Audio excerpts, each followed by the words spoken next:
যাদের বিয়ে তাদের খবর নেই আর অন্যদিকে বাঁকা ভাইয়ের ঘুম নেই। বিস্তারিত জানতে সম্পূর্ণ ভিডিওটি দেখতে থাকুন।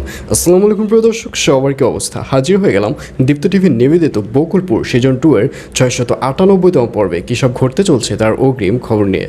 এই পর্বটিকেও মিস করবে না, কারণ এই পর্বে আপনারা দেখতে পারবেন এবার বাঁকা ভাইকে দেখা যাবে সে এবার নিগার বাবার কাছে চলে যাবে এবং নিগার বাবার কাছে গিয়ে বলবে, কী ব্যাপার, আপনি যে সিদ্ধান্তটি নিয়েছেন সেটি কি সত্য করবেন? তখন নিগার বাবা বলবে, তুই কোন ধরনের কথা বলছিস? নীল বলবে, আমি বলতে চাচ্ছি আপনি তো সিদ্ধান্ত নিয়েছেন আপনার মেয়ের সাথে উগান্ডার বিয়ে দেবেন। আসলে আপনার মেয়ে কি সত্যি সত্যি উগান্ডাকে ভালোবাসে যে তার সাথে উগান্ডার বিয়ে দেবেন? আমি এসব বিয়ে মানি না। আমি উগান্ডাকে উঠিয়ে নিয়ে রুহির সাথে বিয়ে দেব। আর এসব কথা শুনে আতাখা অনেক বেশি ভয় পেয়ে যাবে। আতাখা বলবে, এটা তুই কোন ধরনের কথা বলছিস? তুই কি আমার মেয়ের বিয়েটা ভেঙে দিতে চাচ্ছিস? এত সুন্দর একটা সম্বন্ধ এসেছে, যদি এই বিয়েটা ভেঙে দিতে চাস তাহলে তো আমি নিঃস্ব হয়ে যাব।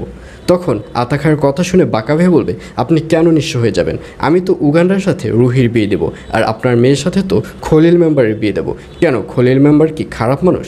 খলিল মেম্বারের সাথে যদি আপনার মেয়ের বিয়ে দেওয়া হয় তাহলে আপনার মেয়ে অনেক বেশি খুশি থাকবে। আর এইসব কথা শুনে আতাখাকে দেখা যাবে সে কোনো কথাই মানবে না। সে বলবে, শোন বাঁকা, তুই আমার ক্ষতি করিস না, দয়া করে তুই আমার কোনো ক্ষতি করিস না। এইসব বলতে দেখা যাবে আতাখাকে। আর অন্যদিকে দিবানন্দিনী এবার আব্বাস চেয়ারম্যানের ওয়াইফের উপর খেপে যাবে, কারণ দিবানন্দিনীকে দেখা যাবে সে আব্বাস চেয়ারম্যানের ওয়াইফকে ফোন দিলে আব্বাস চেয়ারম্যান ওয়াইফ তাকে রাস্তার মেয়ে বলে সম্বোধন করবে। আব্বাস চেয়ারম্যানের ওয়াইফ বলবে, তুই হচ্ছিস একটা রাস্তার মেয়ে, তুই যদি রাস্তার মেয়ে না হস তাহলে তুই অন্যের সংসার এভাবে ভেঙে দিতে পারিস না। আর এইসব কথা শুনে দিবানন্দিনী এবার সিদ্ধান্ত নেবে যে যেভাবেই হোক এবার আব্বাস চেয়ারম্যানের যে ওয়াইফ রয়েছে তার কাছ থেকে আব্বাস চেয়ারম্যানকে ছিনিয়ে আনবি। আসলে আব্বাস চেয়ারম্যানের সাথে এর আগে দিবানন্দিনীর কোনো বাজে সম্পর্ক ছিল না, তবে আব্বাস চেয়ারম্যানের ওয়াইফের কথা শুনে এবার দিবানন্দিনী সিদ্ধান্ত নেবে যে এবার সে আব্বাস চেয়ারম্যানের সাথে পরকীয়ায় লেগে যাবে, যাতে করে আব্বাস চেয়ারম্যানকে তার ওয়াইফের কাছ থেকে ছিনিয়ে আনতে পারে এবং তার ওয়াইফকে উচিত শিক্ষা দিতে পারে।